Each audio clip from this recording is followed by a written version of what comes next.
Good afternoon. First cab off the rank straight after lunch, second day. I'll try and keep it interesting and exciting for you. Just a few definitions off the first slide, essentially from some questions I fielded through yesterday and today. When we're talking about solar, we're talking about CPV, concentrated photovoltaics, so we're generating electricity, not to be confused with CSP that essentially generates heat. Secondly, when we're talking about hydropower, we're talking about what we would call a traditional hydropower facility, which is a reservoir of storage or pump storage. So we're not talking about run-of-the-river hydro in the likes of the Amazon in Brazil. And we are putting ourselves or pitching ourselves as a hybrid, and an analogy to use for that would be the same as a hybrid motor vehicle. So within the framework of that vehicle, there are two fuel sources that are driving that car down the road. So our technology is using or is adapting into the hydro infrastructure to use two fuel sources, hydropower and solar, to drive electricity down their transmission grids.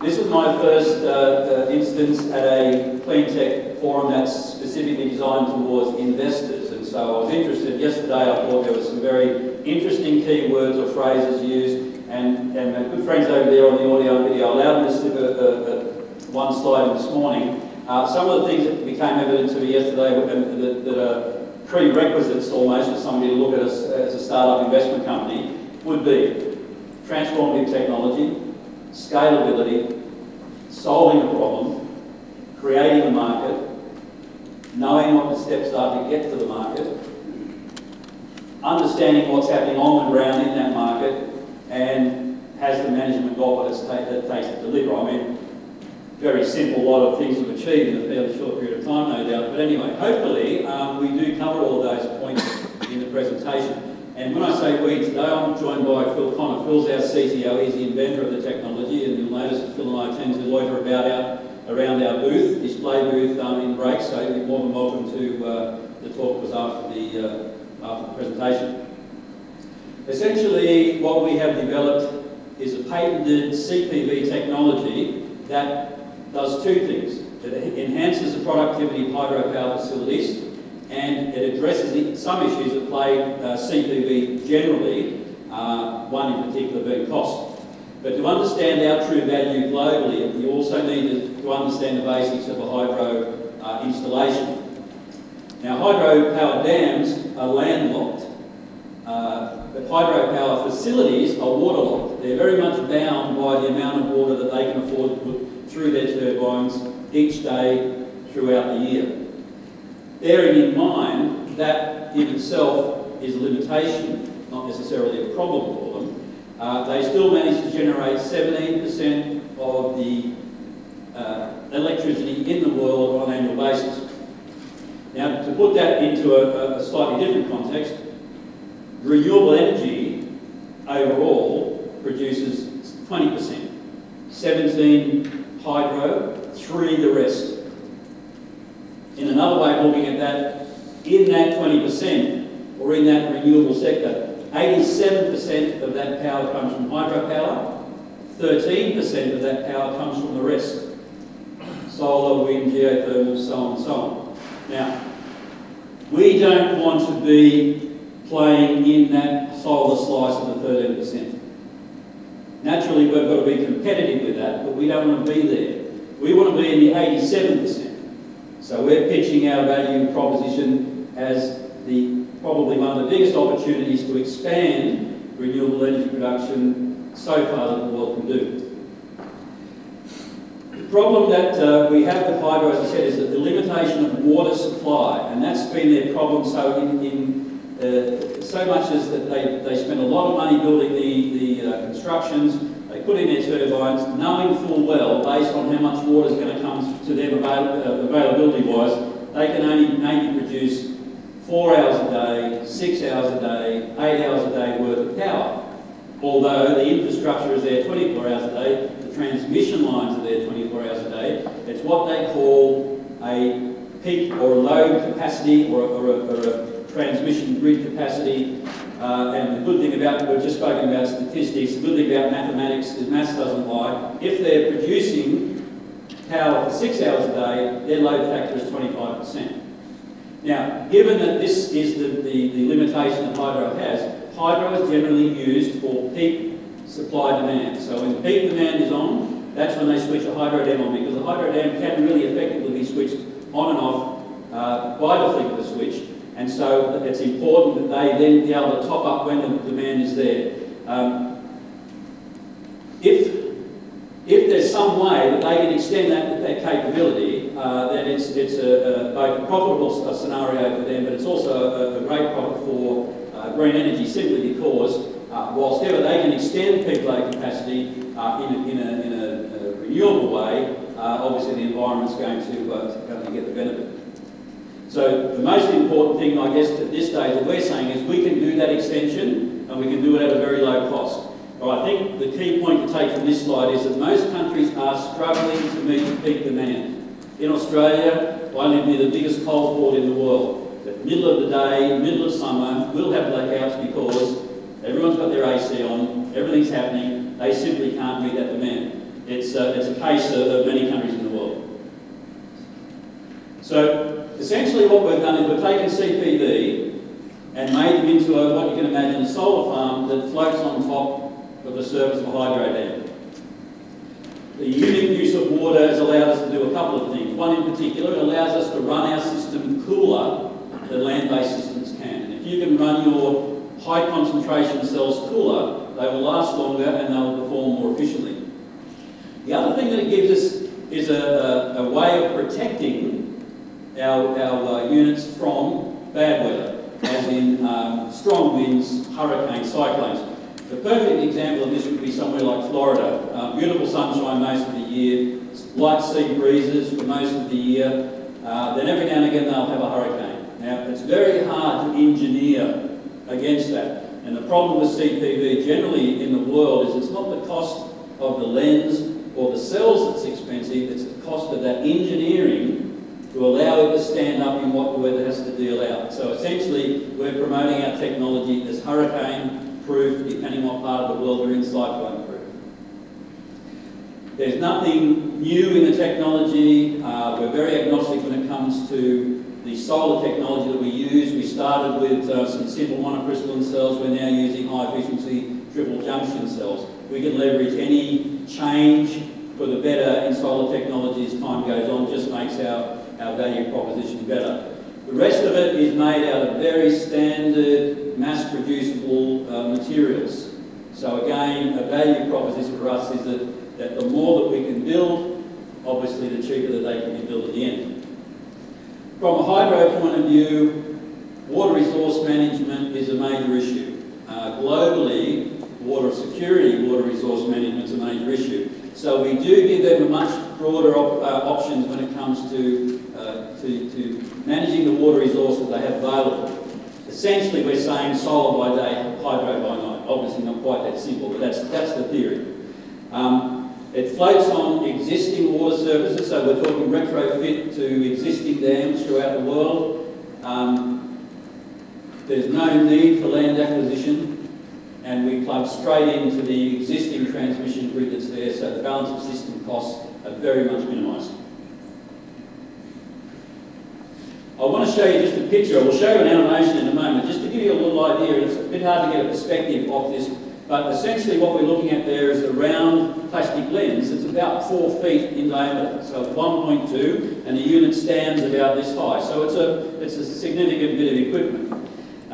You'll notice the round lens at the top is simply a plastic Fresnel lens. The technology's been around for many, many, many years. It's made of an optical acrylic, and it has exceptionally good life cycles in relation to impacts from sun and general weather conditions. Underneath that, you'll notice a little bright spot down here.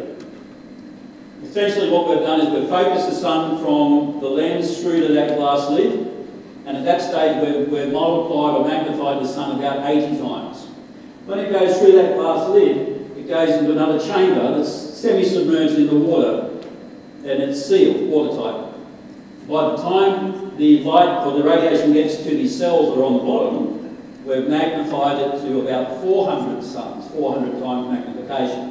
The cells are attached to a heat sink. The heat sink takes the excess heat straight out into the surrounding water. There's no ill effect on temperature outside of the area, and we can get our cells to run at about 60 degrees, which is about 60% of the temperatures that many of them do run at. Now, we've just put an animation up here to have a look at, simply because to watch one of these things in action is a little bit as interesting as watching paint drying, because they move very slowly. But we wanted to take you through the cycle in a few seconds so you can see what actually happens. So we'll just run that animation for a minute.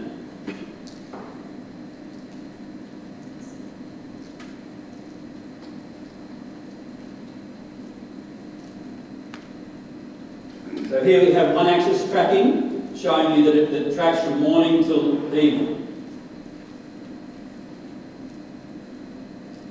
That does that in about 8 hours.